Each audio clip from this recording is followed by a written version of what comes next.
J Heat Sports Media, coming at y'all again with that fire as always, spitting the hot topics and getting the sports conversation started.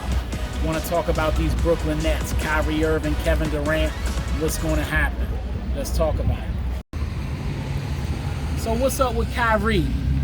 Now, we all know Brooklyn has a right to withhold the max extension for him. Kyrie has a history, and we've seen it, of being unreliable.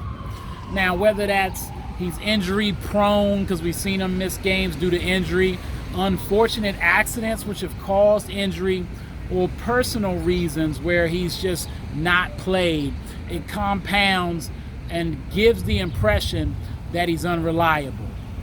In his 11 seasons, he's only had 4 seasons, I believe, where he's played more than 60 games. So that doesn't look good.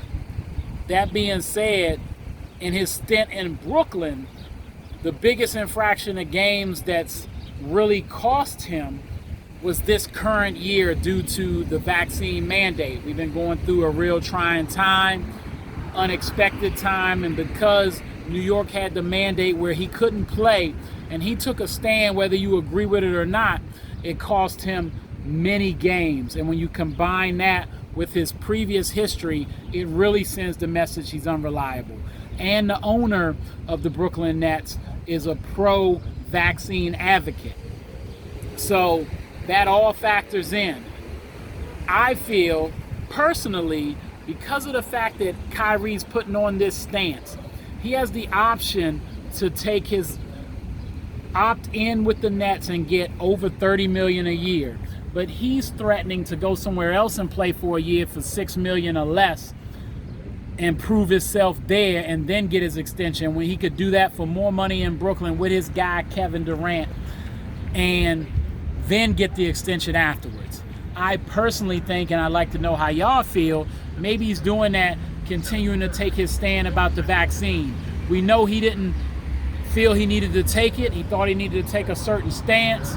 Kyrie is always all over the place, but he has certain things that are his focus. And the fact that he didn't want to take the vaccine and now he probably feels he's being punished for that right now, I feel like he's doing this to spite the organization, and in spite of who he calls his friend, because him and KD communicate on a normal basis, according to both of them, outside of the game of basketball. That being said, it's going down. We'll see what happens. They say Kyrie wants to be in Brooklyn. Question is, if he isn't in Brooklyn, what happens to KD? Let's talk about that. So, KD, his situation's different. He signed into a 4-year extension starting this year.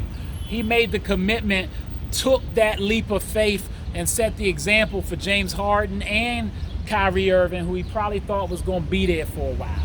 Now, with Harden gone due to that situation, and Kyrie also having his situation, we really got to figure out what he's going to do next. Now, KD, he's got many options. They say he's mulling his options. He's trying to figure out what he's going to do. I really don't know. I think his commitment to Brooklyn matters, especially considering all of the hate and vitriol he gets for all the decisions he's made throughout his career since Oklahoma City. He has gotten no real support from people unless they're diehard KD fans. Probably the most guy that gets the most vitriol outside of LeBron James in basketball history, in my opinion. So leaving and going somewhere else might look like another move where he'll get more hate. Although he still has played well, outside of injury, he looks like the MVP he always was, and maybe even better at times. So maybe he will not care about those opinions. But he's got options in Brooklyn. So far, he has not said that he's going to leave. He's even talked about Brooklyn in the present tense and used terms like we and our organization moving forward. So chances are he hangs around. Chances are he's probably, though, banking on that they'll work this out with Kyrie. The question is, what's the general manager, Sean Marks, going to do to make this happen. Because even if they lose Kyrie, if you want to keep a guy like Kevin Durant, because these type of players don't come around often, you got to bring something back. Because at his age and his skill level, he ain't trying to play nowhere where there's no forward pass. And people will say, well, you got to galvanize everybody and find a way to make them win. All great championship teams are stacked to an extent and have great complementary pieces around. So Sean Marks just has to make sure they get that for Kevin. If they trade Kyrie to the Lakers, maybe make it a 3-team trade, because I don't think he wants to play with Russ. But you could move Russ elsewhere and get some other stars or two, deepen the team out with Ben Simmons being there. Maybe he'll stay. We'll see. But this is going to be an interesting summer. Let me know what y'all think about it. And holla at your boy. All right, that's all the time I got. Let me know what y'all think. Holla at me. Let's go back and forth. Remember, you know what you're looking for. J-Heat Sports Media. Let's get these subscribers up. Let's get to 300 on YouTube. Remember to like, subscribe, and hit the bell.